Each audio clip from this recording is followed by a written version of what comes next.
Hi, this is Seasons with Hope. How are you coming along? All is well with me. So, thank you for stopping to take the time to learn in this season with me and have conversations with this season with me and go from there. But please share, like, comment, and subscribe with New Seasons with Hope. And please comment below. So today we're going to talk about the beneficiaries. The beneficiary is the person you want to leave your money with, the person you want to leave your items you have left with when you leave this earth. So let's just start with our work last benefits, our work death certificates. Make sure the beneficiary is reflecting who you want currently. Because if your mother passed away 10 years ago and you still have her as your beneficiary, that can create a problem for your family that you currently want as your beneficiary. So the goal is to make the decision to keep your information update as all times as events happen because people pass away, relationships change. So you want to keep your information up to date. So again, your work insurance policy. Have that taken care of. Your checking account. Make sure you designate a beneficiary. Your savings account. Make sure you designate a beneficiary. Now, you don't have to have one person as the beneficiary. You could split it up in how many people you want to split it up with. But I just suggest that you just select 3 people that you can trust to do the right thing per your instructions from your will or your living trust. Or you may have both, whatever works for you. I'm speaking in general because I just want people to make the decision to take action and do something. There's so much unclaimed money because people don't have the beneficiary up to date. So please don't let that happen to your funds because they're just going to sit there when somebody can use them.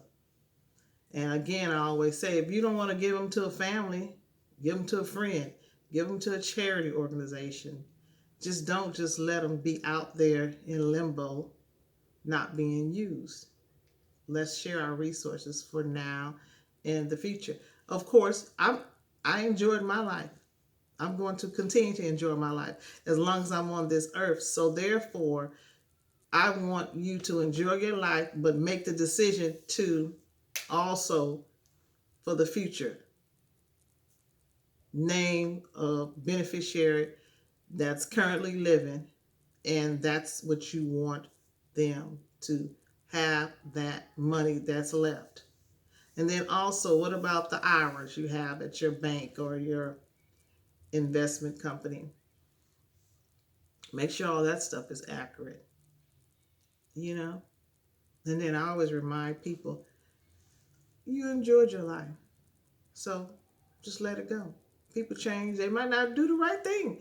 But as long as you designate somebody, that's fine because your point is that you want to make sure that it's just not out there in unclaimed funds. Okay, so make sure your beneficiary is correct. Also, I've had many situations where people didn't change the information, so they got a divorce and they still had their previous wife as the beneficiary. Well, in some cases, in the divorce decree, that has to stay that way, but in other cases, it doesn't.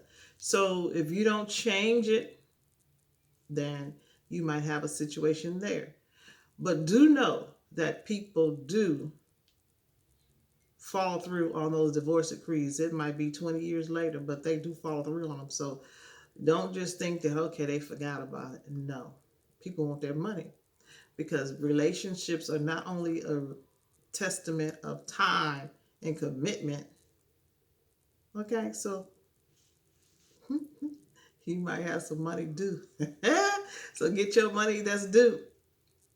What else about these beneficiaries? Yeah, so make sure you check them out every so often and go from there and make sure they're accurate. And then share with other people. Some people might be going through so much in their life that they just don't have time to think about it. So you might be at work chit chatting and say, "Oh, I just recently looked at my checking savings account and made sure I had the correct beneficiary. Looked at my life insurance at work and made sure I had the correct beneficiary because." If something changes, then you need to make the change. But you might be so involved in the changes that you don't make the change. So then there we have a situation going on. So it's the best that a good time is when you renew your benefits. But then I've realized that when I renew my benefits, I prefer to set another time in the year to do it because sometimes it's just overwhelming when you're trying to rethink your health care and this, that, and the other. So I just like to pick another time where it's not as busy. You know, the busiest time, the beginning of the year, the end of the year, the middle of the year. So you want to pick a time that you can really think about what you really want to do and what you really want to forecast for now and the future. So again, that's all I have to say about the beneficiary. So please like, comment, and subscribe because what y'all talking about? There's so many situations where people do not change the beneficiary, and the money that they thought was going to go to one person ends up going to another person. And if you didn't change the beneficiary, that's just the way it's going to be. So we have to leave it at that. Also, when you have minors, now you should name the beneficiary who is responsible for that minor. That's why you could use the option of having more than one beneficiary because you have to leave the money to the person that's taking care of that minor because you can't leave it to the minor because that's just going to hold up the funds. So you want to make sure you have that option of the person that's the beneficiary is to get that money so that they can use the money to do whatever your final expenses might be that you desire. So with a minor, you want to make sure you have that minor's whoever taking care of that minor, that should be your beneficiary. And then also, that's why you have the option of having three or four. Then you can split it all up. So one person that you might not really want to have the money, but since they are the guardian of that money, the guardian of that person, then they receive the money for that person. But there are so many different ways that you can deal with this beneficiary thing. So talk to your professionals. You could talk to family, friends, ask referrals, do your research at the library, do your research on the internet. There's a lot of different ways that you can find out how to decide about your best beneficiary options. And that's another thing. We always have options, but we do have to move a lot of obstacles. But that's okay because we can do it. Let's just take time. But the key is take action now. You probably gonna see me. You probably gonna hear me say that so many times. Take action now. And the reason being is because we have a lot of options, but we think we have limits. There's really no limits. We just have to move the obstacles to get to all of our options. I did not say it was going to be simple. I did not say it was going to be hard. I'm saying take action now. Set up a plan. Choose your time of year that you desire to do it and go from there. Okay? Beneficiaries. Where do you want your checking account money, savings account money, your life insurance at work to go? All this information. Who do you want it to go to? Name that person. Please don't wait till you get sick. Please don't wait until you can't make decisions for yourself. So please make the decision now. again, thank you so much for listening. Thank you so much for taking the time to listen to me. But most of all, please like, comment, and share.